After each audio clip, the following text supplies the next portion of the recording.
तो next chapter हम लोग पढ़ेंगे कुष्ठ। तो सबसे पहले निदान देखते हैं और निदान के पश्चात चिकित्सा पढ़ेंगे। चिकित्सा जो है 2 चैप्टर में बताई है, ठीक है। तो अभी हम लोग आगे इसको देखते हैं। तो कुष्ठ अगर हम चरक में देखें तो चरक का जो चैप्टर है रसायनवाजीकरण है, फिर ज्वर है, फिर रक्तपित्त है, फिर गुल्म है, फिर प्रमेह है, फिर कुष्ठ आता है। प्रमेह के बाद कुष्ठ आता है, ठीक है। सबको पता है ये चीज़। लेकिन यहाँ पे अगर सुश्रुत की बात करें तो कुष्ठ पहले है और प्रमेह बाद में है। तो कई चीज़ें यहाँ पे बताई गई हैं। कारण अगर देखें तो मिथ्या आहार विहार, विशेषकर गरिष्ठ विरुद्ध, असाध्य भोजन, अजीर्ण, ये सब यहाँ पे। अगर चरक की बात करते तो वहाँ पे पाप वगैरह भी आता है ना, और गुरु वगैरह का अपमान, ये सब भी हम लोगों ने कुष्ठ में शायद पढ़ा हुआ है। उदर और कुष्ठ में ऐसा पढ़ते हैं हम लोग कि पाप कर्म भी है कारण, है ना।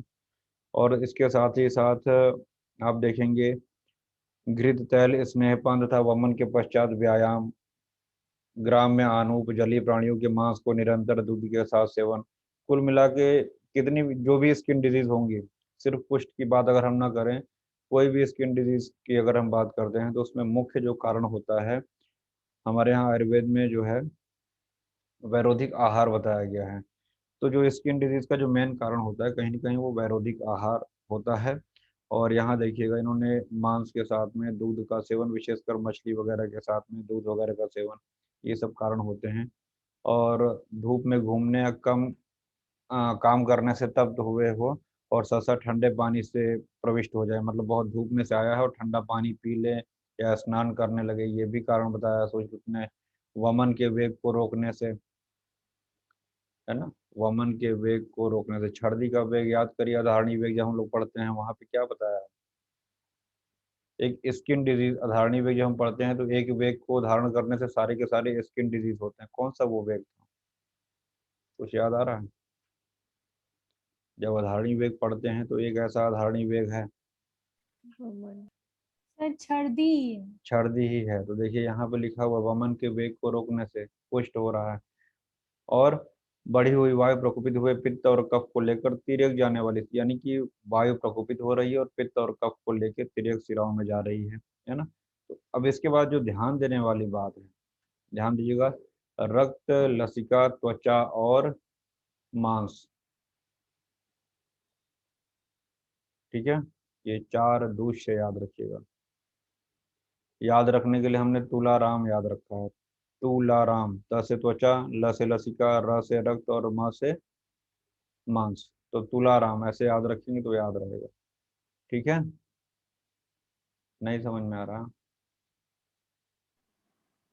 यस और सर।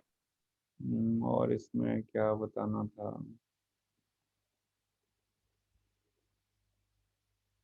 तो बाह्य मार्ग तुलाराम क्यों बताया, अभी आगे आएगा फिलहाल।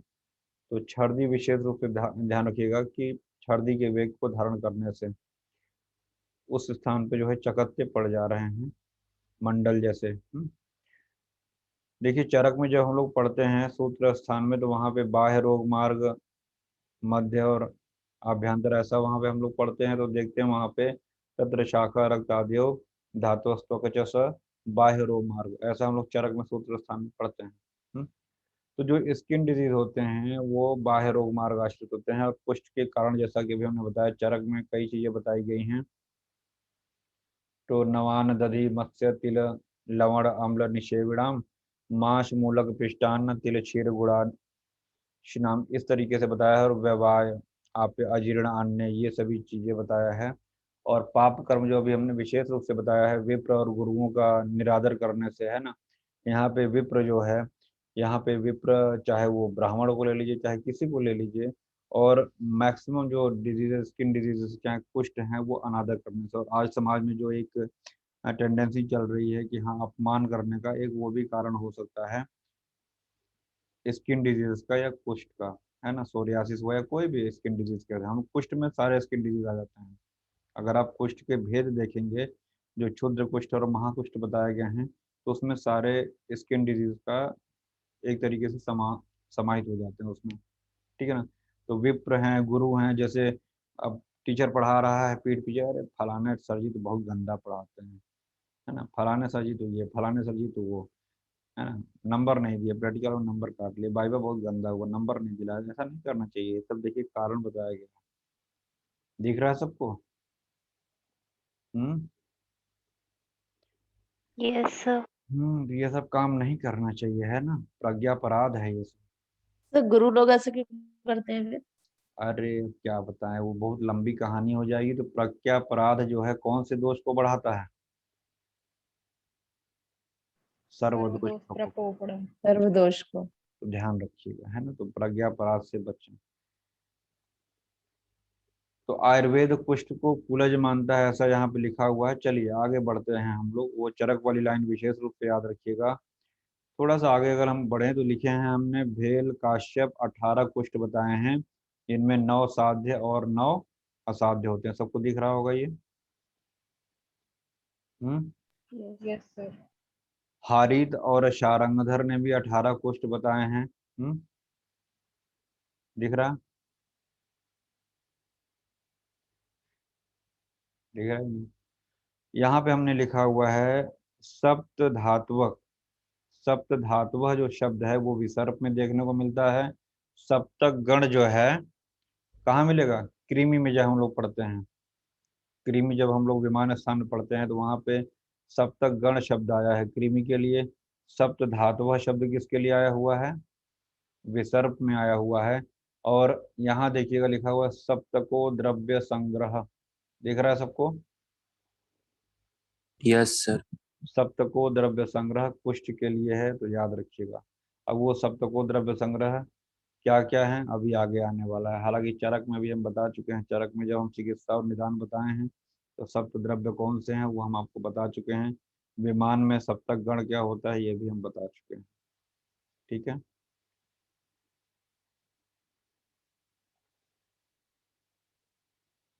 चरक ने वात पित्त कफ इन त्रिदोष तथा त्वचा रक्त मांस और लस्य का हमने क्या ट्रिक बताया है? तुलाराम। तो 4 ये और 3 ये सप्तक द्रव्य संग्रह। समझ में आया? हम्म। नहीं समझ में आ रहा? Yes sir. बीपीके और तुलाराम, आप इनको जो है सप्तको द्रव्य संग्रह कह सकते हैं, या वात आदि त्रयो, वात पित्त कफ। फिर क्या है? त्वग, रक्त, मांस और अम्बु, है ना। इसको 4 अगर देख लें, फिर आगे लिखा है दोषाः प्रकोपिताः स्थानम दिगम्य संतिम संतिष्ठमानास्तानेव त्वगादीन दूष्यन्ति, मतलब दूषित करके कुष्ठ को उत्पन्न करते हैं। तो चरकोक्त कुष्ठ की संप्राप्ति त्रयो दोषाः वात पित्त श्लेष्मण, तीनों दोष इन्वॉल्वमेंट है, ध्यान दीजिएगा इसमें, है ना। और वही त्वक मांस शोणित लसिका तुलाराम। ठीक है, दिख रहा है ये? Yes sir. तो याद रखिएगा भैया सप्तको द्रव्य संग्रह कहाँ पे है और वो सप्तक द्रव्य संग्रह में क्या क्या आते हैं, चरक का इंपॉर्टेंट है। फिर इसके बाद कुष्ठ का पूर्व रूप। कटि कपाल वेदना किसके पूर्व रूप में आपने पढ़ा था? सर भगंदर। कफज अगंदर। अंदर। हम्म। भगंदर। अगंदर। भगंदर का पूर्व रूप था वो। हम्म।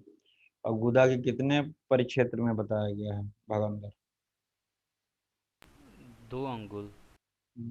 2 अंगुल। पिछला भी पढ़ते रहो। डोंगुर। तो पूर्व रूप कुष्ठ का देखते हैं क्या है। त्वक पारुष्य, है ना, त्वचा में पारुष्य मतलब कठोरता, हार्डनेस, है ना।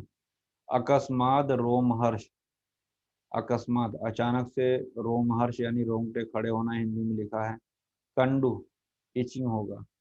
स्वेद बाहुल्य मतलब अधिक पसीना आना या बिल्कुल पसीना नहीं है, दोनों चीजें हैं, या तो पसीना बहुत ज्यादा आएगा या तो अस्वेदनम नहीं आएगा। ठीक है। और अंग प्रदेशानाम स्वापह, बहुत सुन्न हो जाना, है ना, बिल्कुल इस मतलब स्पर्श करने पे पता न होना, सुप्ति, सुप्ति शब्द आया हुआ है। और क्षत विसर्प, उत्पन्न हुए व्रण का फैलना तथा रक्त का कृष्ण वर्ण का होना। रक्त जो है किस वर्ण का हो जाएगा? कृष्ण वर्ण का। ये सारे के सारे कुष्ठ के पूर्व रूप हैं। आगे देखिए, पेन से हमने लिखा हुआ है चरक में जो कुष्ठ का पूर्व रूप आपको बताया गया है, स्पर्श असत्वम अति स्वेदो न वा, वही चीज, या तो बहुत ज्यादा स्वेदन होगा या तो नहीं होगा। व्रण में अधिक शूल होगा। सुप्तांगता, चरक भी बताए हैं, सूक्ष्म भी बताए हैं। काय छिद्र उपदयहम, याद आ रहा है? ये प्रमेह का भी पूर्व रूप है और कुष्ठ का भी पूर्व रूप है। जब हमने चरक पढ़ाया था तो वहां बताया था काय छिद्र उपदयहम, ये शब्द याद रखिएगा, वहां पे आया हुआ काय छिद्र। अब देखिए, अदेश लक्षणता, कुष्ठ की संप्राप्ति में निम्न लक्षण अधिक माने हैं।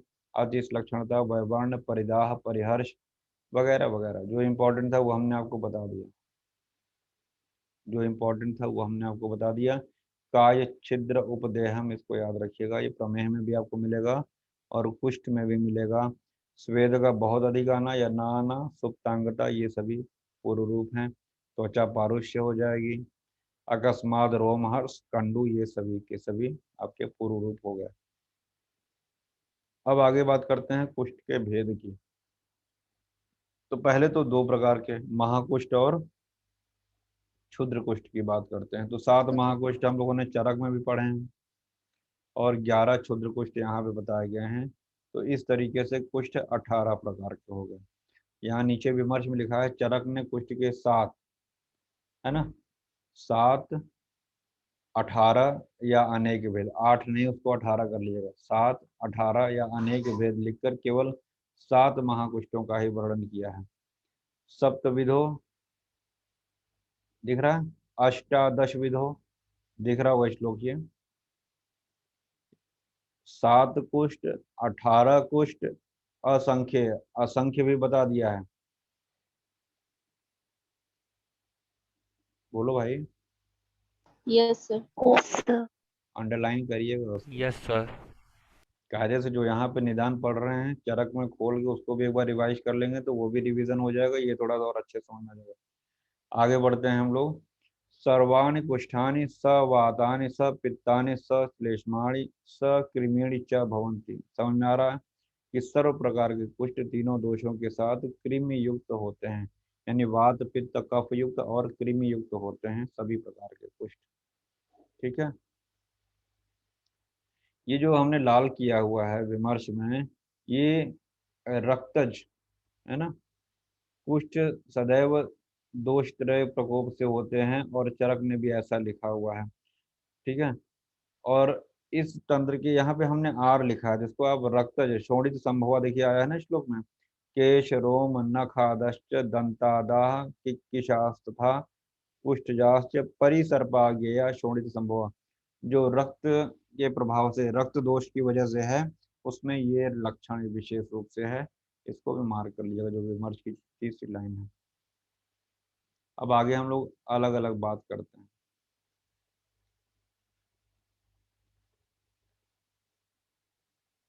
यहाँ कुछ मिलता जुलता जो पूर्व रूप है किसका, कुष्ठ का, वात रक्त से मिलता जुलता है। देखिए नीचे लिखा हुआ है स्वेदो अत्यर्थम न वा, या तो बहुत ज्यादा पसीना आएगा या नहीं आएगा। ऐसा हम लोगों ने चरक के वात रक्त के पूर्व रूप में पढ़ा है। दिख रहा है सबको? हम्म, Yes, sir. इसको यहाँ बताने का क्या औचित्य है, क्यों ऐसा मैंने लिख रखा है? ऐसा ही कुष्ठ का भी पूर्व रूप है। कुष्ठ में भी या तो पसीना बहुत आएगा, स्वेद बहुत अधिक आएगा, या तो नहीं आएगा, ऐसा हम लोग ऊपर पढ़े हैं। तो याद रखिएगा वातरक्त के पूर्व रूप के बारे में भी। कार्श है, स्पर्श अज्ञत्वम, यहाँ पे सुप्तता था, वहाँ पे स्पर्श अज्ञत्वम है। छते अतिरुक्त, वहाँ भी है, यहाँ भी है। जानुजंघा उरुकटि असंग पादांग संधि शून्य स्थोर स्फुरण, ये आपका वातरक्त का पूर्व रूप है। वातेन अरुणम पित्तेन औदुम्बर, ये सभी याद करिए। जब हम लोग चरक का पढ़ते हैं, कौम आरपी सिंह का याद आ रहा है, क्या क्या है, कपाल औदुम्बर, ऐसा हम लोग पढ़ते हैं। Yes, sir. Yes, sir. उसको पढ़ने से अच्छा है कि ये चार्ट पे डायरेक्ट आ जाइए, ये मेहनत आपको भी करनी पड़ेगी। देखिए यहाँ पे जो चार्ट हमने बना रखा है, चरक और सुश्रुत का कंपैरेटिव बना रखा है, कॉम आरपी सिंह का ऐसा एक ट्रिक बनाया है याद करने के लिए। तो कॉम KOM, जब लिखेंगे इसको, K फॉर कपाल, O for Audumbar, M for Mandal, com RP, R से क्या हो गया ऋषजीव, P से पुंडरीक, सिंह से सिद्ध हो गया, का से काकड़क। इस सीक्वेंस में इसलिए याद किए हैं कि दोष भी हमको याद रहते हैं VP के, फिर वही जैसे हमने आपको वहां पे भगंदर में पार बताया था, वात पित्त फिर पित्त कफ फिर कफ वात, ऐसा बताते हैं। इसीलिए हमने RP सिंह, तो पहले वात पित्त आ जाएगा, फिर पित्त कफ आ जाएगा, और तीसरे पे कफ और वात आ जाएगा। समझ में आ रहा है कि नहीं? हम्म, ये तीनों। RP सिंह, आर से क्या हुआ ऋषजीव, पी से पुंडरीक, सिंह से सिद्ध, वात पित्त पित्त कफ और कफवात। इसके लिए मैंने क्या बताया तीनों के लिए, कॉम KOM, वात पित्त कफ। समझ में आया? नहीं समझ में? Yes sir. लास्ट में है काका, काका जो है काकड़क सन्निपात से है। कॉम RP सिंह का, तो काकड़क जो है वो बचा लास्ट में, वो सन्निपात से। तो ये 7 जो है महाकुष्ठ चरक के अनुसार होते हैं, कॉम RP सिंह का। यहाँ देखिएगा कपाल की जगह देखिए क्या आया है, अरुण। देखिए लिखा हुआ है ना, अभी श्लोक में भी ऊपर आया था, वातेन अरुण। श्लोक में देखिए वातेन अरुणम लिखा हुआ है ना। तो पहला जो कुष्ठ है यहाँ पे सुश्रुत में क्या हो गया, अरुण हो गया, फिर पित्त से कपाल है, फिर काकड़क भी है, पित्तज होगा, औदुंबर भी पित्त से है ना, ऋषजिह्व जो है ये भी पित्त से है, पुंडरीक कफ से है, दद्रु कफ से है। ये सारे के सारे हमने एक जगह लिख रखे हैं। अब आप सोचेंगे कि कैसे याद करें हम। हम्म, ये भी तो प्रश्न बनता है। अब देखिए पित्तेन, पित्त से क्या है औदुंबर है, ऋषजीव है, कपाल है, काकड़क है। चरक का काकड़क किससे था, कफ से। सन्निपात से था। पातक से। Yes sir. अब यहाँ देखिए पित्त में औदुंबर भी हो गया, ऋषजीव हो गया, कपाल हो गया, काकड़क हो गया, 4 हो गए पित्त से। वाद से अरुण हो गया। श्लेष्मा से क्या क्या है, पांडे दद्दा, है ना, पांडे यानी पुंडरीक, दद्दा से हो गया दद्रु, ये किससे हो गया, श्लेष्मा से। समझ में आ रहा है? Yes sir. आगे बढ़िए थोड़ा सा।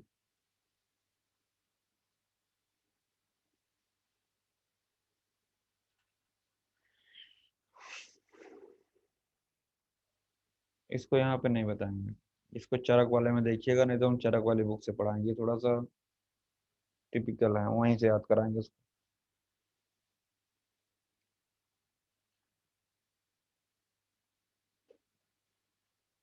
अभी आगे यही आएगा, यहाँ पे है तो हम बता दे रहे हैं, देख लीजिएगा। वात पित्त और कफ की वजह से क्या क्या विशेष लक्षण होते हैं, यहाँ पे देखिएगा।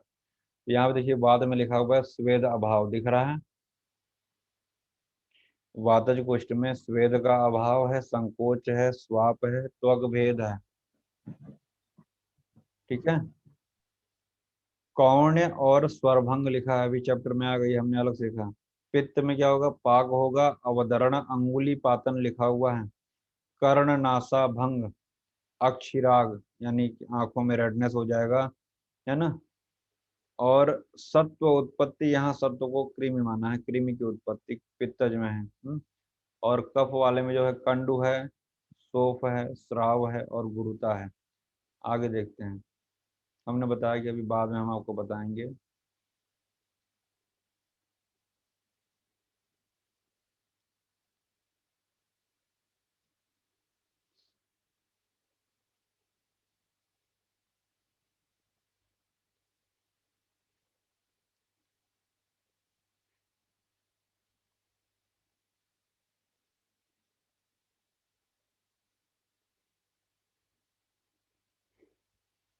अब सारे जितने भी कुष्ठ आपको दिखेंगे उसके नाम से ही समझ में आ जाता है कि ये कौन सा कुष्ठ होगा, है ना।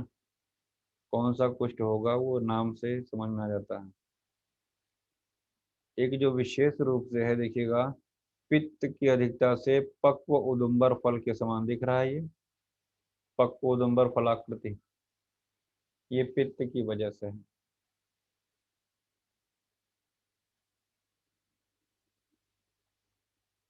औदुम्बर कुष्ठ,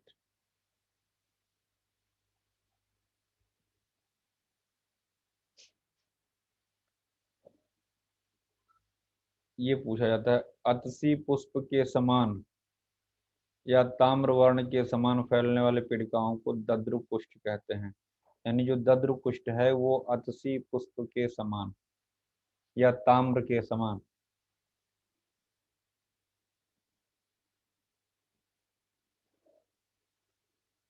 ठीक है,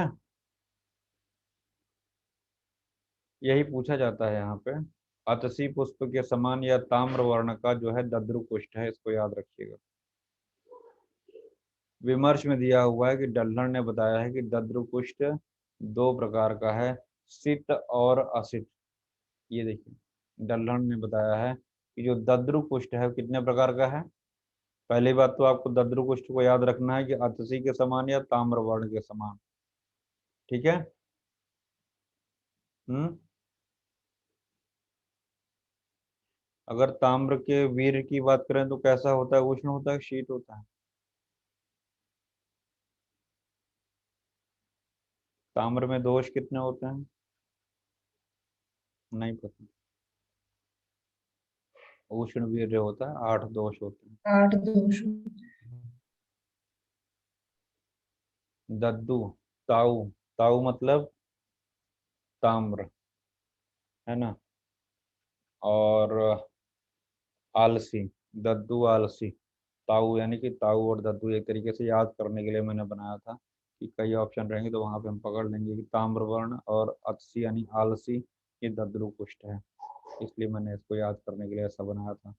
तो दद्रु जो है दो प्रकार का हो गया, सित और असित, ठीक है। बस यही आपको यहाँ पे याद रखना है। और एक याद रखिएगा, सित वाला जो है वो साध्य है और असित वाला असाध्य है। तो अ यहाँ भी है और अ यहाँ भी है, इसलिए याद रहेगा, कोई दिक्कत नहीं है।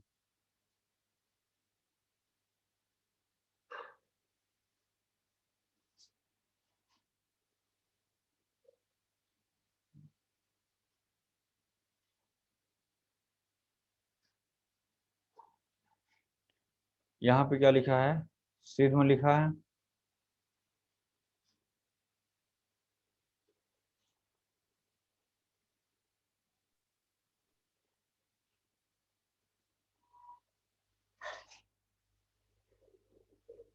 बोलो भाई, जग रहे हो सो रहे हो।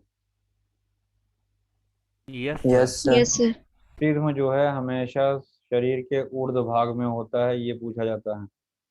सिद्ध प्रायशः ऊर्ध्वकाय, इसको अंडरलाइन करिएगा। सिद्ध जो है ऊर्ध्वकाय, और चरक में सिद्ध जो है अलाबू के समान, है ना।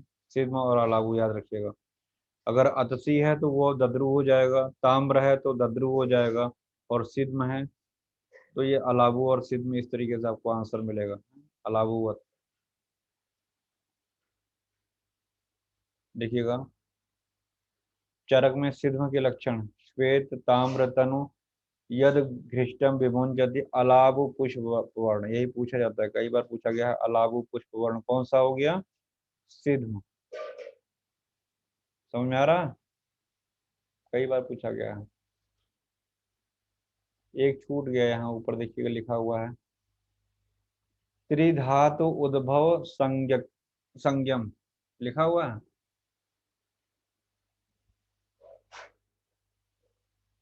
श्वित्र के लिए वाग्भट ने कहा है त्रिधातु उद्भव उद्भव संश्रयम, संश्रयम ही पढ़िए उसको, ये भी पूछा गया है, श्वित्र के लिए है ये।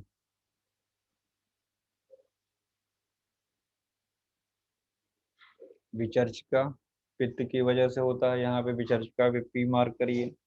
विपादिका ये क्षुद्र रोग है, आगे भी और इसको बताएंगे डिटेल में। विचर्जिका में एक विशेष ध्यान रखिएगा, इसको चरक ने कफज बताया है, लिखा हुआ है चरक कफज, और सुश्रुत ने इसको पित्तज बताया है, यहीं पे मार्क कर लीजिएगा। तो सिद्ध अलाबू याद रखिएगा। यहाँ दो लाइन आपको मिलेगी, पहली लाइन किटिव के लिए है, दूसरी लाइन पामा के लिए है। किटिव और पामा के लिए, जिसमें स्राव बहता हो, गोल हो, ठोस हो, कंड युक्त हो और स्पर्श में स्निग्ध हो, वो किटिव है आपका, कृष्ण वर्ण का है।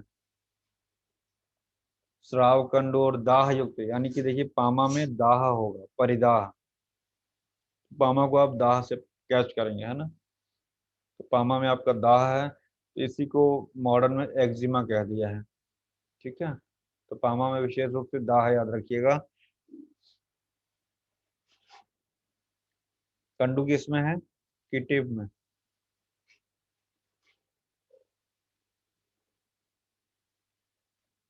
अरुष्क, सिद्ध, रक्षा, महाकुष्ठ या एक कुष्ठ, ये कफ की अधिकता से होने वाले कुष्ठ हैं, अलग लाइन है इनकी। ये सारे के सारे इन्होंने कफ की वजह से होने वाले बता दिए हैं। याद रखिएगा, वायु के प्रकोप से केवल एक कुष्ठ परिसर्प बताया है, परिसर्प कुष्ठ। शेष विसर्प, कीटिव, विचर्जिका, पामा और चर्मदल ये पित्त की। तो एक चार्ट आपको बनाना पड़ेगा, सुश्रुत के अनुसार वात की वजह से है, पित्त की कौन और कफ की वजह से। तो हम आपको ग्रुप में भी भेज देंगे, एक चार्ट से जब तक नहीं पढ़ेंगे कंफ्यूजन बना रहेगा। अभी चैप्टर खत्म करने के बाद समरी बता देंगे क्या क्या आपको इस चैप्टर में पढ़ना है। थोड़ा सा आपको बोरिंग लग रहा होगा, लेकिन समरी जब आ जाएगी आपके सामने तो आसान हो जाएंगी सारी चीज़ें। अभी तक मैंने जितना पढ़ाया है, वहां पे अभी जो शीत असित आया था किसके लिए आया था, साध्य असाध्य जो बताया, क्या था वो। गद्रू गद्रू के लिए आया था। गद्रूस एक तो वो इम्पोर्टेंट था, दूसरा जो अलाबू पुष्प के समान बताया वो इम्पोर्टेंट था। चरक का पूछा जाता है, कॉम आरपी सिंह का उसमें दोष पूछा जाता है, वो इम्पोर्टेंट था, है ना। एक हमने विचर्जिका में दोष बताया, चरक के अनुसार अलग है, सुश्रुत के अनुसार अलग है, वो आपको पता होना चाहिए। फिर इसके बाद आता है किलास। किलास बहुत इंपॉर्टेंट है, ध्यान रखिएगा इसको, ठीक है।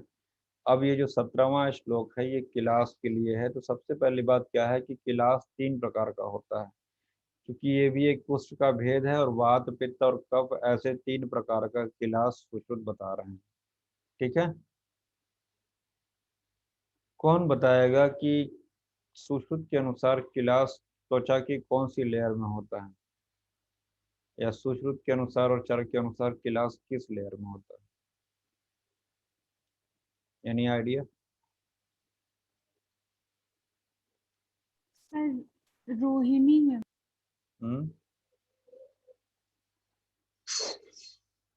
चरक के अनुसार बताइए, तीसरी में होगा, चौथी में होगा। तीसरी में। हम्म तीसरी में। पढ़िए। तो 3 प्रकार के किलास, है ना, वात, पित्त, कफ। किलास वात से मंडल युक्त होगा, अरुण होगा, स्पर्श में कठिन होगा, है ना, और केशों का नाशक होता है ना। जहाँ पे वातज किलास होगा वहाँ पे रोम नहीं होंगे, ध्यान रखिएगा इसको। इस श्लोक में अगर देखें, वातेन मंडल अरुणम परुषम परिध्वंसी च, परिध्वंसी मतलब वहां के बाल यानी रोम को हटा देगा, विध्वंस कर देगा। क्लियर। हम्म ये वातज जो है किलास का लक्षण। पित्त से क्या है, पद्म पत्र प्रकाशम, पद्म पत्र मतलब कमल पत्र के समान, और परिदाह वहां पे दाह होगा। श्लेष्मा से क्या है, जहाँ पे श्लेष्मा वहां पे श्वेत, जहाँ पे श्लेष्मा वहां पे स्निग्धता, है ना। जहाँ पे श्लेष्मा होगा वहां पे कफ मतलब कंडू होगा, ये हमने बता रखा है आपको। तो देखिए तीनों चीजें, श्लेष्मा की वजह से जो किलास हो रहा है वहां पे श्वेत है, स्निग्ध है और कंडू है। बहल का मतलब क्या होता है, बहल का मतलब मोटा, स्थूल कह सकते हैं, ठीक है। समझ में आ रहा है। फिर कह रहे हैं इन तीनों प्रकार में जिनके मंडल परस्पर मिले हुए हों तथा जो अंत स्थान अर्थात ओष्ठ पाणिपाद गुह्य स्थान में उत्पन्न हो, जिनके बाल लाल हो गए हों, जो अग्नि से जल जाने पर उत्पन्न, ऐसे किलास असाध्य हो गए। यानी कि असाध्य किलास कहाँ से स्टार्ट हो रहा है? संबद्ध मंडल, ये बहुत इंपॉर्टेंट है, पूछा गया है। संबद्ध मंडल, जिनके मंडल परस्पर मिल गए हों, जो चकत्ते हैं, कई चकत्ते आपस में ज्वाइंट हो जा रहे हों, मिल जा रहे हों, है ना, जाल बना ले रहे हों, तो संबद्ध मंडल ये असाध्य हो गया। रक्त रोम, है ना, जहाँ पे रोम है वो बहुत रेडनेस वहाँ पे हो जाए, अग्नि से दग्ध होने पे जहाँ पे हो रहा है, ठीक है। तो ये जो है, और ऐसा कहीं श्लोक में नहीं आया पाणिपाद और गुह्य स्थान, कहीं आपको दिख रहा है तो बताइए, हमको तो नहीं दिख रहा। तो ओरिजिनल कंटेंट में नहीं आया है, ओरिजिनल कंटेंट में आपको केवल संबद्ध मंडल आया हुआ है और अग्निदग्ध आया हुआ है और रक्त रोम आया है, तो इसको आप याद रखिएगा। यह असाध्य किलास के लक्षण बताएं। आगे बढ़ते हैं।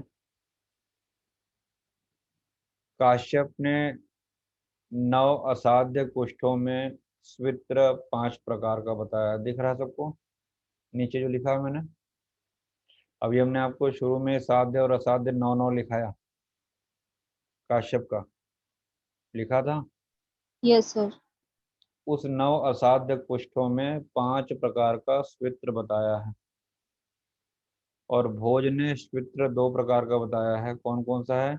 दोषज और व्रणज। दोषज और व्रणज, देखिए यहाँ लिखा हुआ है, स्वित्र द्विधम विद्यात दोषजम व्रणजम तथा। देखा सबको ये भोज की लाइन? हम्म।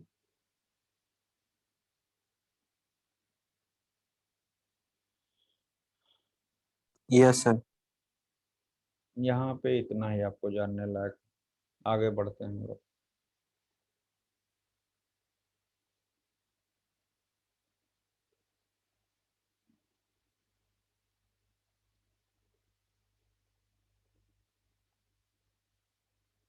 कुष्ठ में वायु की अधिकता से संकोच, है ना, स्वाप, स्वाप मतलब शून्यता। अस्वेद, अस्वेद का मतलब स्वेद का अभाव या आधिक्य, या तो स्वेद बहुत अधिक होगा या तो स्वेद बहुत कम होगा। शोथ, त्वचा में भेद होगा, जैसे दारण या फटना कह सकते हैं। कौर्ण्य मतलब हाथ पैर काम न करना, उसको कौर्ण्य बोलते हैं, है ना। स्वर उपघात मतलब स्वर भंग हो जाना, तथा ये किससे हो रहा है? वायु की अधिकता से। ध्यान दीजिएगा, ये वात की अधिकता से इतनी चीजें हो रही। त्वचा में संकोच हो गया, स्वेद का अभाव, शोथ, त्वक का धारण, कौर्ण्य इंपॉर्टेंट है, कौर्ण्य, स्वर भंग, ये सभी वात। और पित्त की अधिकता से क्या हो गया? यहाँ से लाइन खींचेंगे तो यहाँ से पित्त का शुरू हो जा रहा है। अवदरण अंगुली पातन, अवदरण मतलब भेदन, एक तरीके से अंगुलियों का गलकर गिर जाना, और कान और नासिका गल जाना, कर्ण नासा भंग, ऐसा भी हमने लिखाया भी था, बताया भी था। फिर यहाँ पे आ रहा है कर्ण नासा अक्षि भंग, और यहाँ पे अक्षिराग, नेत्र कैसे हो जाएंगे? रेडनेस हो जाएंगे। और सत्वोत्पत्ति, सत्व अभी हमने बताया किसके लिए? कृमि के लिए, याद आ रहा है? अभी थोड़ी देर पहले बताया था ना, सत्व कृमि के लिए। Yes sir. Yes sir. सत्य यस सर। प्रेम। सत्व की उत्पत्ति यानी कृमि आदि की उत्पत्ति हो जाएगी। एवं कफ की अधिकता से कंडु, शोथ, गुरुता, ये आपका देखिएगा आया होगा। कंडु, वर्ण भेद, शोफ, श्राव, गौरव यानी गुरुता, ये किसकी वजह से? कफ। यानी कि कुल मिला के इस श्लोक में वात, पित्त और कफ की वजह से होने वाले जो कुष्ठ हैं उनका एक लक्षण बताया गया है। अगर यहाँ से पूछा जाए कि अंगुलीपातन कहाँ पे आएगा? पित्त में आएगा। कान नाक भंग होना किस में आएगा? पित्त में आएगा। आंखों में रेडनेस किस में आएगा? पित्त की वजह से आएगा। सत्व उत्पत्ति यानी कृमि की उत्पत्ति पित्त में आएगा, ठीक है। कौर्ण्य कहाँ पे आ रहा है? अभी एक जगह और आएगा, लेकिन फिलहाल यहाँ कौर्ण्य याद रखिएगा, वात में। स्वरूपघात वात में है, ठीक। तो ये चीजें आपको यहाँ पे याद रखनी पड़ेंगी। एक लाइन आगे देखिएगा, इन कुष्ठों में से जो आदि बल मतलब माता पिता के दोष से प्रवृत्त हुआ है, पौंडरिक और काकड़क, वे असाध्य होते हैं। अगर हम चरक की बात करते हैं तो वो वहाँ पे सिर्फ सन्निपात से उत्पन्न होने वाला जो काकड़क है, केवल उसको असाध्य बताया है। याद आ रहा है कुछ ऐसा? Yes sir. Yes sir. लेकिन सुश्रुत के अनुसार याद करने के लिए हमने बनाया हुआ है आदि के पांडे काका। आदि मतलब आदि बल प्रवृत्त, पांडे काका मतलब पौंडरिक और काकड़क, ये तीनों असाध्य हो जाते हैं। किसके अनुसार? सुश्रुत के अनुसार। समझ में आया? तो असाध्य कोष्ठ में आदि बल प्रवृत्त, पौंडरिक और काकड़क, ये आपके असाध्य कोष्ठ हैं। याद रहेगा? Yes, sir. लिख लीजिए। कहानी खत्म होने के बाद जब पिक्चर खत्म हो जाएगी ना, तो सब गायब हो जाएगा। यहाँ पे एक उपमा दी गई है, जैसे कई जगहों पे हम लोग उपमा पढ़ते हैं। अभी पिछले भी चैप्टर में हम लोगों ने उपमा पढ़ा था, वैसे यहाँ पे कुछ बात लिखी हुई। जिस तरह उत्पन्न हुई वनस्पति काल की अधिकता से तथा वृष्टि से बढ़कर जड़ों के द्वारा भूमि के भीतर जम जाती है, वृष्टि मतलब जल वृष्टि कह सकते हैं, उसी प्रकार से प्रथम त्वचा में उत्पन्न हुआ कुष्ठ चिकित्सा नहीं करने से कुछ समय के पश्चात क्रम से रक्त मांस आदि धातुओं में व्याप्त हो जाता है। ठीक है ना? देखिएगा, यथा वनस्पतिर्जातः प्राप्य काल प्रकर्षणम अंतर्भूमि विगाहेत मूलैर्विष्टि विवृद्धते एवं कुष्ठ। जैसे कि वनस्पति जो होता है काल के प्रभाव से धीरे धीरे जो होता है अपनी जड़ों को पूरा भूमि में अंदर तक जमा लेती है, वृष्टि यानी जल प्राप्त करके और भी अधिक जमा लेती, पूरा नीचे तक डीप रूटेड हो जाती है, अपनी पकड़ मजबूत कर लेती है वनस्पति। उसी प्रकार से यदि आप चिकित्सा नहीं करेंगे तो सरफेस पे पहली त्वचा की लेयर में आया हुआ जो कुष्ठ है वो धीरे धीरे सभी लेयर्स में अपना, लेयर्स के साथ साथ रक्त मांस आदि धातुओं में भी व्याप्त हो जाता है। क्रमेण धातुन वापनोति। ठीक है? और क्रम याद रखिएगा, वही तुलाराम चाहे तेलीराम जो भी आपको याद रखना है ना? त्वक, लसिका, रक्त और मांस। आगे बढ़ा जाए।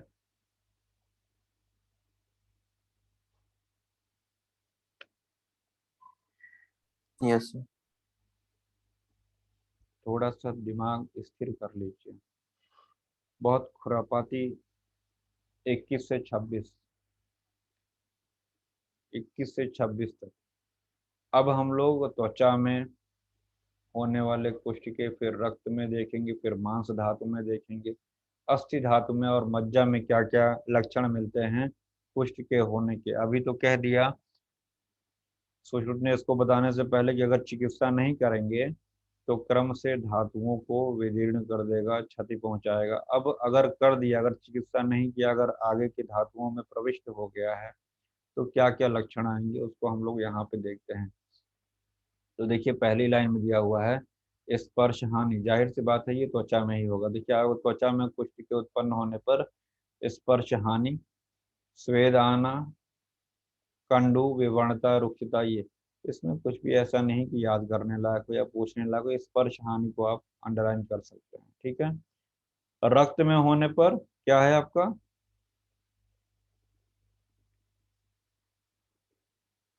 रोमहर्ष, है ना? पसीने का अधिक आना, कंडू है, दुर्गंध है, पूय है, ये सब है। मांस में देखिएगा, मांस में शरीर में मोटापन, मुख शोथ, मुख शोथ श्लोक में हमने मार्क किया, थर्ड लाइन में ये किस धातु में हुआ? मांस धातु में। बाहुल्यम वक्त्र शोषश्च कार्श्यम, शोष है, शोथ नहीं है। वहां पे मुख शोष कर लीजिएगा, शोथ नहीं है। समझ में आ रहा है? हम्म। Yes, sir. Yes sir. श्लोक में शोष आया हुआ है, शोथ नहीं लिखा हुआ है। तो बाहुल्यम वक्त्र शोषश्च कार्य, कार्श्य पीडकोदगम। कार्श मतलब कार्श नहीं, कार्कश है, मतलब कर्कशता होगा वहां पे, पिड़काएं निकल आएंगी, शोध होगा, स्फोट होगा, ये सभी मांस में है। तो वक्त्र शोष विशेष रूप से याद रखिएगा। फिर इसके बाद मेद की जहाँ पे बात होगी वहां पे दुर्गंध की बात होगी। तो शरीर में दुर्गंध देखिए वहां पे आया होगा, दुर्गंधम उपदेहश्च पूयो अथ कृम्य, पूय भी होगा, कृमि उत्पन्न भी होंगे। और देखिएगा सबसे इंपॉर्टेंट, गात्राणाम भेदनम चापी, दिख रहा है ये, गात्राणाम भेदनम, जी सर। इंपॉर्टेंट है ये। गात्र यानी कि शरीर का भेदन, जैसे कोई भेद रहा है शरीर में, ये आपका मेद का। तो मेद का दोनों इंपॉर्टेंट है, आपका दुर्गंध भी हो गया, कृमि और पूरी भी हो गया, गात्र भेदन। इसके बाद अभी हम लोगों ने पीछे पढ़ा था पित्त में नासा भंग, ऐसा पढ़ा था, अक्षीराग पढ़ा था। वहां पे नासा जी के सर। साथ साथ एक और भंग हो रहा था, क्या था वो? कर्ण। कर्ण नासा भंग था। यस सर, कर्ण नासभंग यहाँ अक्षरा। देखिएगा केवल नासा है और अक्षीराग है। तो याद रखिएगा, यहीं लिख सकते हैं पित्त में भी था, और कहाँ पे आ रहा है ये? अस्थि और मज्जा में, है ना? अस्थि और मज्जा में भी नासा भंग है, और नेत्रों में रेडनेस है। कृमि संभव, कृमि दो जगह आपका आ गया, मेद में भी आ गया और अस्थि और मज्जा में भी कृमि आ गया। स्वरोपघात अभी हम लोगों ने वातज में देखा था, याद आ रहा है? जी स्वरभंग, सर। स्वरोपघात वहां भी था और यहाँ भी आ गया अस्थि मज्जा में। फिर कौर्ण अभी अब पीछे कहाँ आया था? कौर्ण भी पीछे हम बताए हैं ना, वातज में। वात वातज। वातज में था। यहाँ पे शुक्र में भी आ गया, जब शुक्रगत होगा कुष्ठ तो वहां भी कौर्ण होगा। गति क्षयो अंगानाम, मतलब अंगों के चलने की मूवमेंट जो होता है उसका क्षय हो जाएगा। तो याद रखिएगा, ऐसे तो याद होने से रहा। तो हमारा तरीका देखिए दूसरा है, बता दे रहे हैं कैसे याद होगा। दिखा? दिखा कि नहीं दिखा? ये मेहनत करनी पड़ेगी। आई थिंक समझ में आ गया होगा हम क्या कह रहे हैं। Yes sir. इसको जब तक आप इस तरीके से नहीं लिखोगे, अब देखिए अस्थि मज्जा में हमने नासाभंग अक्षीराग लिखा हुआ है ना? तो हमने यहाँ पे पित्त में भी लिख दिया है। फिर देखेंगे नीचे कौर्ण हमने लिखा हुआ है, गति क्षय अंगानाम, हर चीज को हमने ओरिजिनल कंटेंट के रूप में लिखा हुआ है। फिर नीचे देखिएगा, अब उसको दोबारा नहीं बता रहे हैं। त्वचा रक्त और मांस में अगर है तो ये कैसा होगा? साध्य होगा। ठीक है, त्वचा जी सर। और मांस में अगर कुष्ठ है तो ये साध्य होगा, मेद वाला याप्य होगा, अस्थि मज्जा और शुक्र वाला कैसा होगा? असाध्य होगा।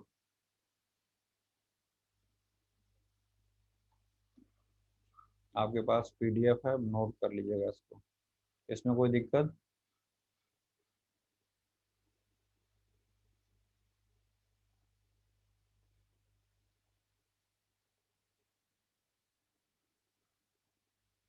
चलिए, जहाँ से हमने कहानी खींच के यहाँ ले आए थे वहीं चलते हैं ऊपर।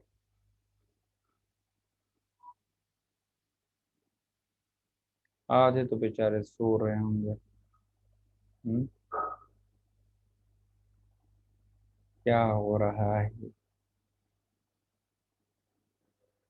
साध्यता असाध्यता की बात कर रहे हैं। जो आत्मवान होगा मनुष्य के त्वचा रक्त मांस में उत्पन्न कुष्ठ साध्य होता है। क्या हमने बताया अभी नीचे जो हमने लिखा था? त्वचा रक्त और मांस में उत्पन्न कुष्ठ कैसा होगा? साध्य होगा। साध्य। फिर हमने आपको बताया मेद में कैसा होगा? याप्य, मेदोगतम भवेद याप्यम, मिला? Yes sir. फिर इसमें लिखा हुआ है असाध्यम उत्तरम, इसके बाद उत्तरम मतलब मेद के बाद जो आ रहा है वो सब कैसे हो जाएंगे? असाध्य। तो अगर नहीं याद हो रहा है तो बस इतना आप याद रखिए कि मेद वाला याद रखिएगा याप्य है, मेद के बाद जो आ रहा है वो कैसा होगा? असाध्य होगा। असाध्य। और मेद के पहले कुछ भी दिया हुआ है कैसा हो जाएगा वो?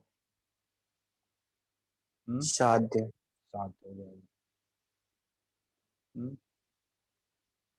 फिर इसके बाद है कुष्ठ के कारण ब्राह्मण, स्त्री, सज्जन पुरुषों की हत्या, एक दूसरे के धन को अपहरण आदि कर्मों से इस पापजन्य कुष्ठ रोग की उत्पत्ति होता है। लिखा हुआ है श्लोक में भी देखिएगा, ब्राह्मण हम हैं इसलिए ऐसा नहीं कह रहे हैं, श्लोक में आया हुआ है, दिख रहा है सबको।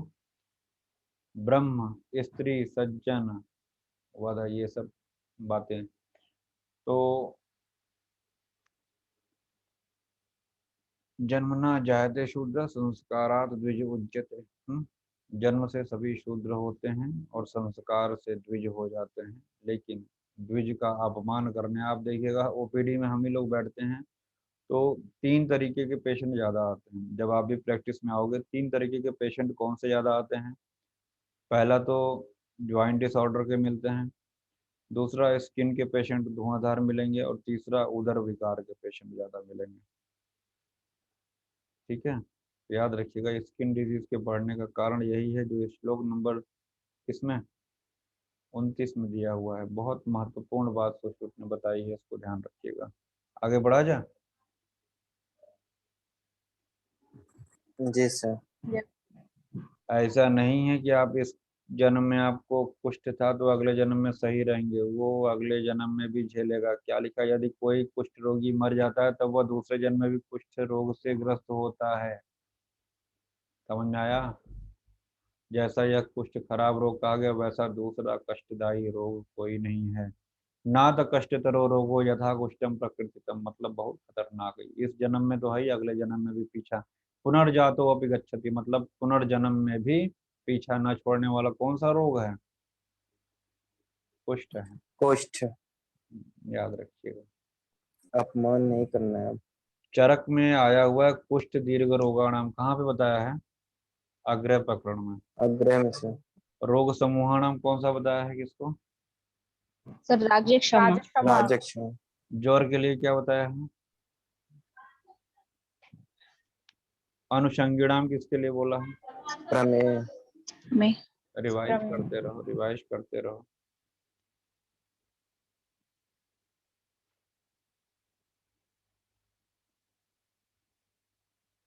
ये श्लोक कुछ जाना पहचाना सा लग रहा है, कभी सुना है इसको? Yes sir. धुआंधार ये श्लोक बोले भी जाते हैं, ये आपके टिप पे होना चाहिए। आयुर्वेद का सबसे महत्वपूर्ण, अगर सुश्रुत के श्लोकों की बात करें तो एक पहला श्लोक आता है स्वस्थ की परिभाषा, समदोष समाग्निश्य समधातु मल क्रिया वाला। दूसरा अगर कोई महत्वपूर्ण श्लोक सुश्रुत का कहते हैं तो ये है। ठीक है ना? एक और हमको श्लोक अच्छा लगता है सुश्रुत का, कौन सा, कोई बताएगा? कौन सा श्लोक हो सकता है? अस्मरी वाला सर, अक्रिया वाला। संप्राप्ति बताई है, संचय, प्रकोप, प्रसर, स्थान, संचय, ये सब बताया है। उसके बाद बताने के बाद एक लाइन आई है वहां पे, संचय अपहर्ता दोषा न लवंते उत्तरो गति, ऐसा आया है वहां पे। Yes sir. वो भी लाइन बहुत महत्वपूर्ण है कि अगर आप संचय की अवस्था में दोषों का हरण कर लें, है ना, तो बीमारी आगे बढ़ ही नहीं पाएगी। वो भी बहुत अच्छी लाइन है सुश्रुत की। फिलहाल प्रसंगात गात्र संस्पर्शात निश्वासाद सह भोजनाद सह शय्या आसनाद चापि वस्त्र माल्यानुलेपनाद कुष्ठ ज्वर शोष नेत्राभिषंद, ये चारों याद रखिएगा। हम अब जब आपके जैसे थे तो पता नहीं क्या क्या सोने जा कुत्ते, पता नहीं क्या क्या नहीं याद होता था। सो से क्या था, शोष, ने से नेत्र ज से ज्वर, कुत्ते से कुष्ठ, ये लेवल होता था हम भी जब यूजी में थे। लेकिन आज की डेट में इस लोग पूरा का पूरा याद है। आपका भी लेवल ईश्वर करे वही पहुंच जाए, अब आप भी सोने जा कुत्ते से आगे बढ़े, है ना। वैसे भी टाइम हो रहा है, सोने का टाइम वैसे भी हो रहा है फिलहाल। तो परेशान मत होइए कि किसी को इतना रटा होता है, सबका लेवल यही रहता है, सोने या कुत्ते वाला। अब मुझे भी हंसी आती है कि मैंने क्या क्या ट्रिक बनाए थे याद करने के लिए। तो ये 4 डिजीज याद रखिएगा। औसर्गिक व्याधि में रेफरेंस याद रखिएगा, निदान 5 का है। ठीक है ना, निदान 5 32 33 याद कर सकते हैं। श्लोक टिप पे होना चाहिए, प्रसंग से यानी कि छूने से। जैसे कोरोना फैला हुआ है इस समय, तो अगर इस लाइन को कोई अगर ध्यान से देख ले तो पहली लाइन विशेष रूप से तो यही आपका इन्फेक्शियस डिजीज है, जिसके लिए हम लोग सोशल डिस्टेंसिंग बनाने की बात करते हैं। प्रसंग से, एक दूसरे को टच करने से, गात्र संस्पर्श है ना, एक दूसरे के साथ बैठने से, उठने से, बैठने से, गात्र संस्पर्श शरीर को छूने से, है ना, श्वास जैसे बोल रहा है तो एक दूसरे का जो है श्वास के कांटेक्ट से, है ना, साथ में भोजन करने से, एक साथ जो है सैया का मतलब साझा करने से, एक साथ बैठने से, आसनच चापी हुआ है, बैठने से भी साथ में, एक दूसरे का कपड़ा शेयर कर लेने से, माला वगैरह जो ज्वेलरी वगैरह एक दूसरे का शेयर कर लेना है, ये सभी कारण बताए हुए हैं औपसर्गिक रोग इन्फेक्शियस डिजीज के लिए। ठीक है, समझ में आया? Yes sir. तो याद रखिएगा, ये श्लोक आपको पता होना चाहिए।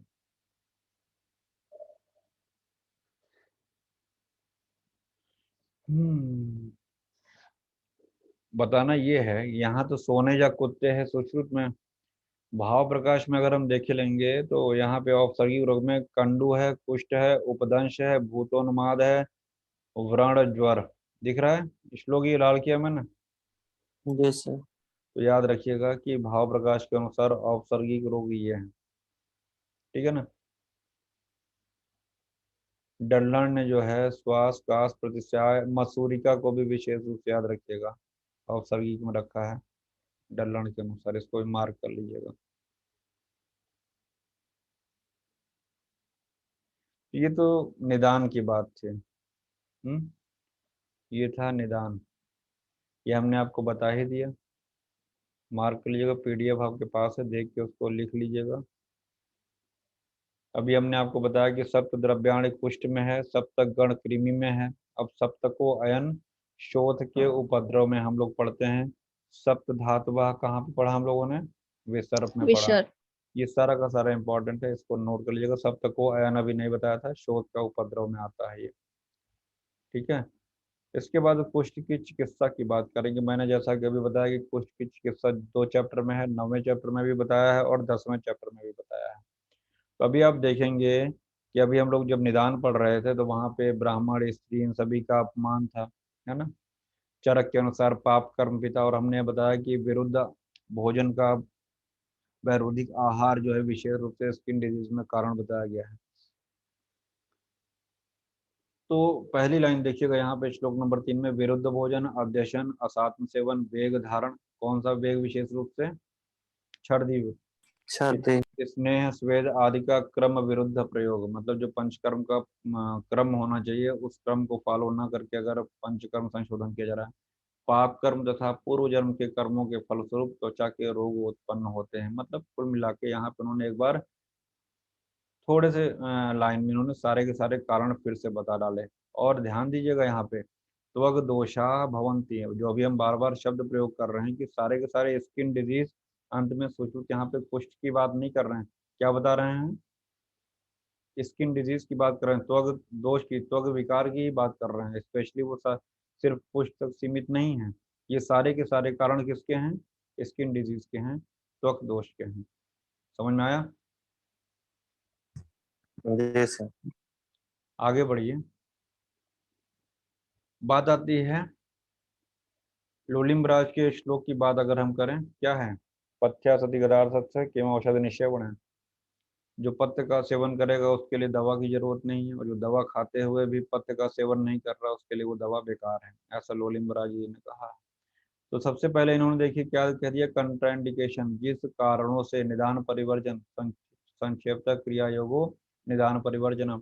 तो चिकित्सा बताने से पहले सबसे पहले उन्होंने कंट्राइंडिकेशन, हमने CI लिखा है, मतलब कंट्राइंडिकेशन क्या क्या त्याग देना चाहिए स्किन डिजीज में या कुष्ठ में। तो त्वचा रोग से पीड़ित, यहाँ पे फिर मैं वही कहूंगा, कुष्ठ नहीं लिखा हुआ है, त्वग दोष में क्या लिखा है? मांस, वसा, दूध, दही, विशेष रूप से तिल तेल, है ना। जहाँ पे सिर्फ तेल रहेगा तो वहाँ तिल तेल लेते हैं। कुलत है, उड़द है, निष्पाव है, गन्ने का रस है ना, इच्छू से बने हुए पदार्थ, अम्ल द्रव्य, विरुद्ध भोजन, अध्यशन, अजीर्ण अवस्था में भोजन, विदाही और अभिसंधि पदार्थों का सेवन, दीवा स्वप्न और मैथुन का त्याग कर देना चाहिए। क्लियर? समझ में आया? Yes sir. ये कंट्राइंडिकेटेड या अपथ्य कह सकते हैं। ठीक है। आगे बढ़ते हैं हम लोग। इंडिकेशन क्या क्या देना चाहिए, ये भी बहुत पूछा जाता है। तो पथ्य और अपथ्य कुष्ठ में विशेष रूप से पूछा जाता है, इसलिए दोनों बहुत महत्वपूर्ण है, चौथा श्लोक भी पांचवा श्लोक भी। तो यहाँ पे देखेंगे, शाली षष्टिक यव गोधूम कोरदूषक श्यामा उद्दालक, पूरा रट लीजिए। हम्म मुद्ग आढ़क, आढ़की जो है अरहर को बोलते हैं आढ़क, है ना। मुद्ग और आढ़क याद रखिएगा। निम्ब आया होगा, निम्ब पत्र। और उष्कर किसको बोलते हैं, भिलावे को बोलते हैं, है ना। तो ये सारी चीजें आई होंगी। और आपका मंडूक पर्णी आया होगा। बाकुची, विशेष रूप से हम लोग बाकुची स्किन डिजीज में प्रयोग करते हैं, श्वित्र वगैरह में प्रयोग करते हैं। वासा का प्रयोग बताया है सुश्रुत ने। इन सभी को घृत के रूप में घृत या सरसों के तेल में पकाएंगे इसको। और विशेष रूप से कुष्ठ में तिक्त रस वाले द्रव्यों का विशेष रूप से प्रयोग किया जाता है। ये सारी की सारी चीजें यहाँ पे बताई हैं सुश्रुत ने, इसको याद रखिएगा। विशेष रूप से पहली लाइन, मुद्ग आढ़की, निम्ब पत्र, वैसे भी निम्ब जो है तिक्त रस प्रधान है। तो ये सारी चीजें आपको पता होना चाहिए। आगे थोड़ा सा बढ़िए। मालिश करने के लिए वज्रक तैल एक लिखा होगा, दिख रहा है सबको। अभ्यंग करने के लिए वज्रक तैल दिख रहा है। Yes sir. और एक आरगवदादि गण का कषाय दिया हुआ है। आरगवदादि गण कषाय उत्सादन करेंगे इससे, पान परिषेक और अवगाह, विशेष रूप से ध्यान रखिएगा। ये आरगवदादि गण का जो कषाय के, जो इसका प्रयोग किस रूप में करेंगे, उत्सादन, पान, परिषेक और अवगाह, इतने रूप में करेंगे। और एक दिया हुआ खदिर कुष्ठग्न नाम, जिसको हम लोग पढ़ते हैं, खदिर कषाय के बारे में भी कुछ ने बताया हुआ है, वो भी। इत्येष आहार आचार विभाग, है ना, यहाँ पे आया है। अर्घोदादि कषाय का परिषेक, स्नान और खदिर कषाय का प्रयोग करना चाहिए।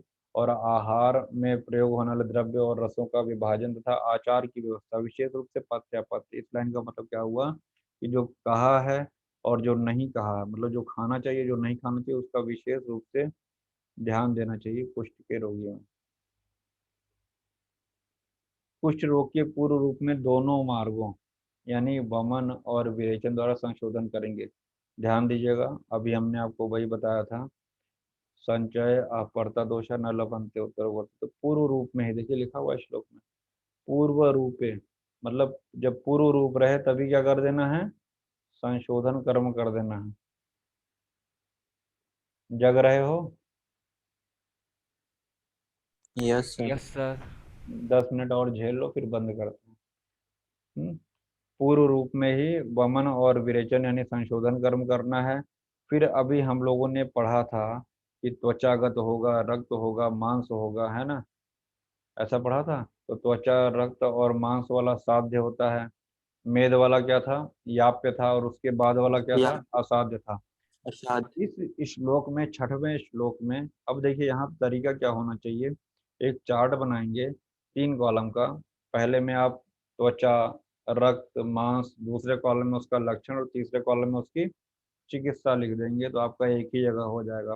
तो त्वचा में देखिए क्या है, शोधन द्रव्यों का लेप करेंगे। तो त्वचा में क्या हुआ, शोधन द्रव्यों का लेप। रक्त में क्या है, रक्त मोक्षण आया है, कषाय का पान करेंगे और रक्त मोक्षण।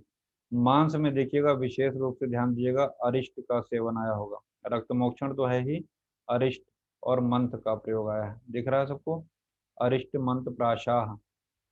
जी सर। अब यहाँ प्राश अवलेह की बात कर रहे हैं, तो अरिष्ट, अवलेह और मंत्र की बात है मांस में, याद रखिएगा इसको। इसके बाद मेद जो याप्य होता है, उसमें क्या कह रहे हैं, संशोधन और रक्त मोक्षण के पश्चात भिलावा, शिलाजक्तु, स्वर्णमाक्षी, गुग्गुलू, तोरक, जितने भी औषधियां हैं, खदीर, असन, अयस्कृति विधान, इन सभी का सेवन करना चाहिए। किसमें, याप यानी कि मेद वाले में, बहुत इंपॉर्टेंट है। ठीक है। हम्म बोलो। यस जी सर। सर। लिख लेना भाई, बता ही सकते हैं, लिखा नहीं सकते हैं आपको, स्वयं लिखना पड़ेगा। पंचमम नैव च उपक्रमेत, मतलब पंचम के बाद यानी कि पांचवी अर्थात अस्थि आदिगत धातुओं के कुष्ठ की चिकित्सा असाध्य समझ के त्याग देनी चाहिए। मेद जो है चौथा था, इसके बाद पांचवें से उन्होंने उपक्रम यानी चिकित्सा करने के लिए सुश्रुत ने क्या कर दिया, मना कर दिया। यहाँ हमने अयस्कृति के नीचे लाइन खींचा है, अर्श याद आ रहा है कुछ? यस सर, नमायश। अर्श जब पढ़ाया तो वहां भी अयस्कृति विधान बताया था मैंने, ठीक है। ये भिलावा, शिलाजतु, स्वर्णमाछी, गुगुलू, तुगरक, खदिर, असन विशेष रूप से मेदगत कुष्ठ में बताया है, ध्यान रखिएगा इसको। अब देखिएगा तुवरक और भल्लातक, ध्यान दीजिएगा, सर्वेशाम यानी कि सभी कुष्ठ में तुवरक और भल्लातक तेल का प्रयोग बताया, दिख रहा?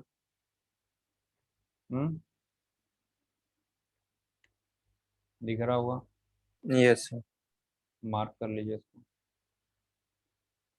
और इसके पहले देखेंगे कफज कुष्ठ में हरितकी और विडंग सिद्ध घृत का प्रयोग आया है। हरितकी और विडंग सिद्ध घृत का प्रयोग कफज कुष्ठ में, तो छोटा सा है, पूछा जा सकता है। और तुवरक और भल्लातक किसमें है? सभी प्रकार के कुष्ठ में।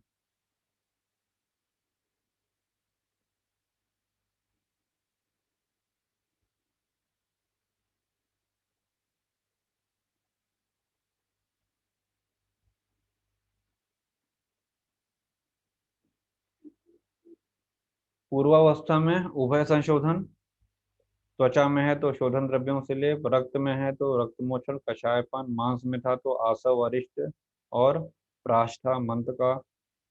और फिर इसके बाद मेद में क्या है? भल्लातक है, तुवरक है, शिलाजतु है, गुगुलू है, अगरू है, खदिर है, अयस्कृति है, स्वर्णमाछिक है। अस्थि मज्जा और शुक्र वाला कैसा हो गया? असाध्य हो गया। असाध्य। और कुछ योग हमने यहाँ पे सारे लिख डाले हैं जो आगे आने वाले हैं। महातिक्त सर्पी है, वज्रक तैल है, महावज्रक तैल है, लाक्षादि तैल है, तिक्त सर्पी है, कारभ मूत्र है, कारभ का मूत्र, कुक्कुट पुरीश ये सूत्र में बताया गया है, नील घृत हो गया, तिक्त घृत, ये सारे योग अभी सूचित में आगे आने वाले हैं। मैंने एक जगह लिख रखा है, आप भी लिख डालिएगा कहाँ आने वाला है, अब ज्यादा टाइम नहीं लगेगा। देखिएगा, तिक्तक नाम सर्पी मिला, महातिक्त दिखा ये, यस सर। तो याद रखिएगा एक महातिक्त सर्पी आपका कुष्ठ में बताया हुआ है और एक तिक्त सर्पी दिख रहा है। जी, दोनों मिल गए। ये तिक्त सर्पी को हमने लिखा है पित्तज कुष्ठ में विशेष रूप से प्रयोग करते हैं, इसको लिख लीजिएगा। और यहीं पे हमने लिखा है तिलवक घृत वात व्याधि में, तो तिक्त घृत कुष्ठ में है और तिलवक घृत वात व्याधि में, इसको भी ध्यान रखिएगा।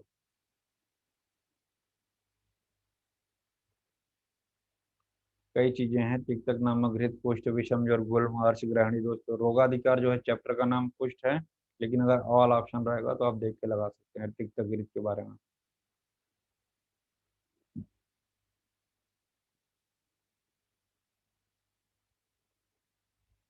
ये इंपॉर्टेंट है जो बताने जा रहे हैं।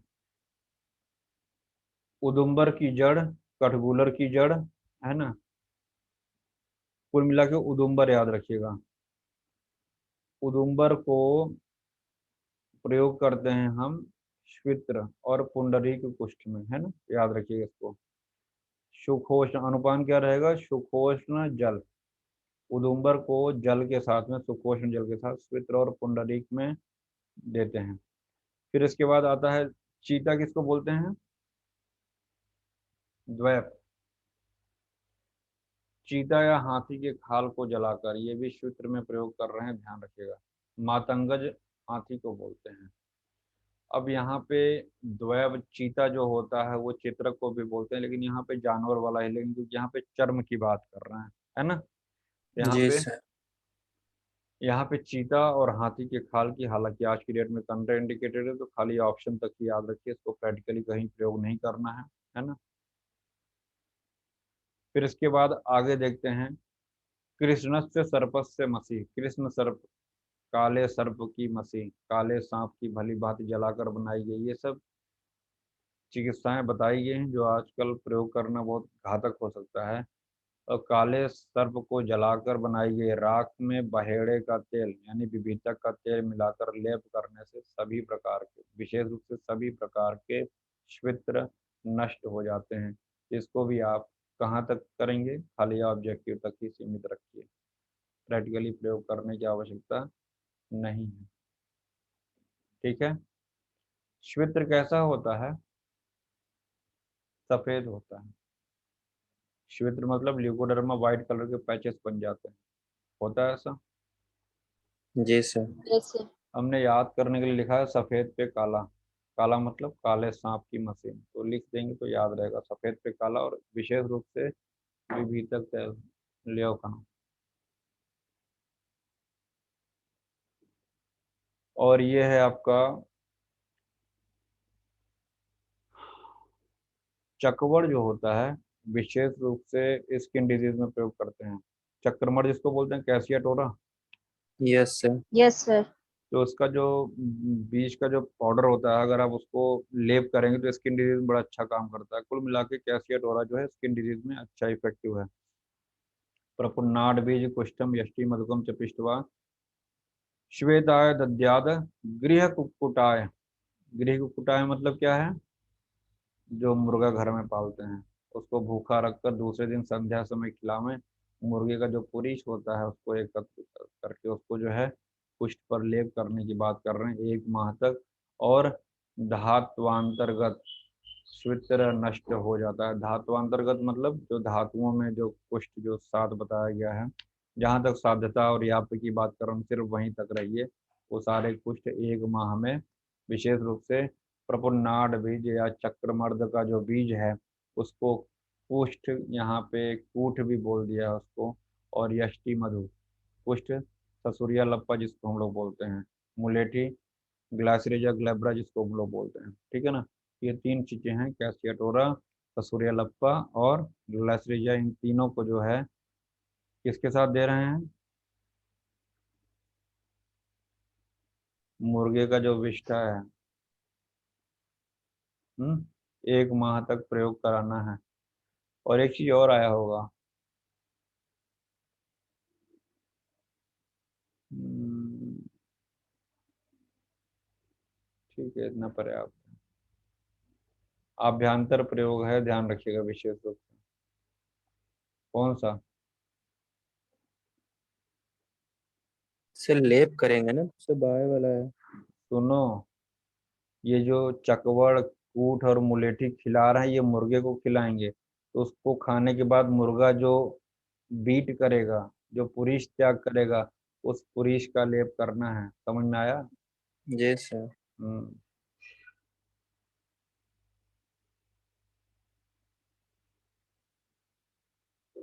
ये पता नहीं क्या गजलेंडर जल पिपली को बोल रहे हैं, ये भी ध्यान रखिएगा कि कुष्ठ रोगाधिकार में आया है इसको भी।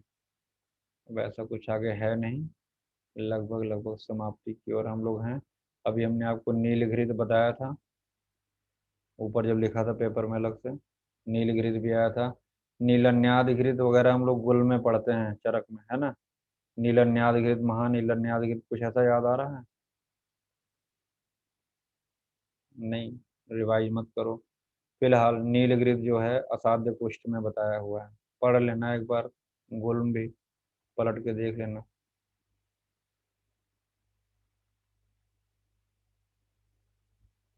महानीलगिरी, तो नील और महानीलगिरी आ गया। अब महानीलगिरी कहाँ पे रोगाधिकार? भगंदर है, क्रीमिया और तीनों में बताया है, इसको भी देख लीजिएगा। ये इंपॉर्टेंट है जो बताने जा रहे हैं, शायद ये आज का लास्ट हो जाएगा। बस समाप्ति की ओर है चैप्टर। कुष्ठ में जो संशोधन करेंगे, ध्यान दीजिएगा, कुष्ठ रोगी को 15 दिन के पश्चात वमन और 1 माह के पश्चात विरेचन देना चाहिए, है ना। यानी कि वमन कितने दिन के पश्चात? 15 15। दिन। विरे 15। विरेचन 30 दिन के बाद। और वर्ष में 2 बार रक्तमोक्षण, यानी हम कह सकते हैं कि 6-6 महीने पे रक्तमोक्षण करेंगे।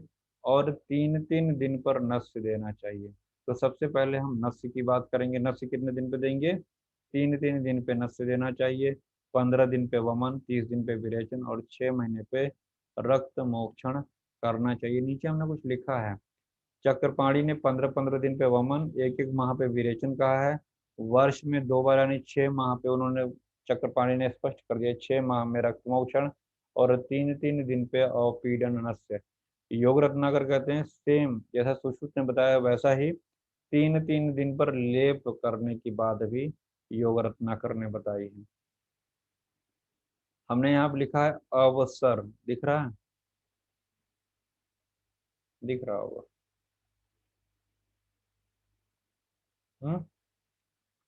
अ से अवपीडन से, व से वमन, स से स्रंसन, रेचन विरेचन को स्रंसन भी बोलते हैं, र से रक्त मोक्षण।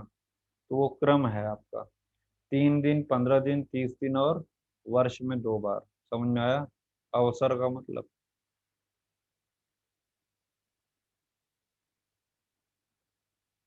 Yes sir. खाली एक लड़का बोल रहा है यस, बाकी किसी को समझ में नहीं आ रहा।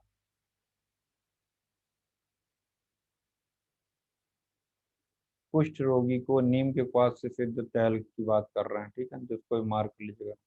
जहाँ पे कृमि पड़े हुए कुष्ठ होंगे वहां पे नीम तैल की बात है। वज्रक तैल अभी ऊपर लिखा हुआ था, तो वज्रक तैल विशेष रूप से, ये वज्रक तैल जो है कुष्ठ का तो नाश करेगा ही, साथ ही साथ नाड़ी व्रण और दूषित व्रण भी नष्ट करता है। ये क्वेश्चन पूछा गया है, देख रहा है क्यों लिखा हुआ है? जी सर। जी सर। ये वज्रक तेल नाड़ी व्रण और दूषित व्रण में भी प्रयोग किया जाता है, इसको भी ना मार्क करिएगा। महावज्रक तेल जैसे भी नीलगिरित और महानीलगिरित है, वैसे वज्रक और महावज्रक हो गया आपका। अभ्यंग करेंगे इसको विशेष रूप से। और यहाँ पे कई चीजें लिखी हुई हैं, कुष्ठ है, गंडमाला है, भगंदर है, नाड़ी व्रण है, इन सभी में प्रयोग करते हैं महावज्रक तेल। एक लाक्षादि तेल था, इसका विशेष रूप से ध्यान रखिएगा। पान और अभ्यंग 2 रूपों में प्रयोग करते हैं।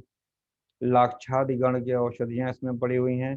गोमूत्र का प्रयोग किया गया है, गोपित्त का प्रक्षेप है ना, इसको बनाने में गोमूत्र और गोपित्त दोनों का प्रयोग कर रहे हैं। इस तेल को 1 सप्ताह कड़वी तुम्बी, है ना, में रखने की बात कर रहे हैं। रोग के अनुसार इसको पिलाकर और मालिश यानी पान भी करा रहे हैं और अभ्यंग कर रहे हैं, और इसके बाद धूप में यानी कि धूप भी दिखाएंगे उसको, ठीक है। जी सर। जी सर। शायद आतपे मतलब धूप में उसको सुलाना है, इसको सेवन कराने के पश्चात। तो याद रखिएगा ये विशेष रूप का जो एक आपका लाक्षादि तेल है यहाँ पे है। तो ध्यान देने वाली बात क्या है कि लाक्षादि तेल का नाम सुनने पे लगता है कि भग्न की तरफ हमको जाना चाहिए, जैसे हम लोग लाक्षादि को गुरु पढ़ते हैं ना, अस्थि जी विकारों सर। में भग्न में। तो लाक्षादि तेल सुश्रुत का कुष्ठ में, इसको ध्यान रखिएगा। अब कुष्ठक में आपका खदीरा भया, आंवला खरीदरा, ये सब जो महा कषाय हम लोग पढ़ते हैं वो भी आपको याद होना चाहिए। ऊटनी के मूत्र भी, कारव मूत्र भी लिखाया था ना, शुरू में हमने दिखाया था कारव मूत्र भी था वहां पे, तो वही यहाँ पे लिखा हुआ है कारव मूत्र। कारव किसको बोलते हैं?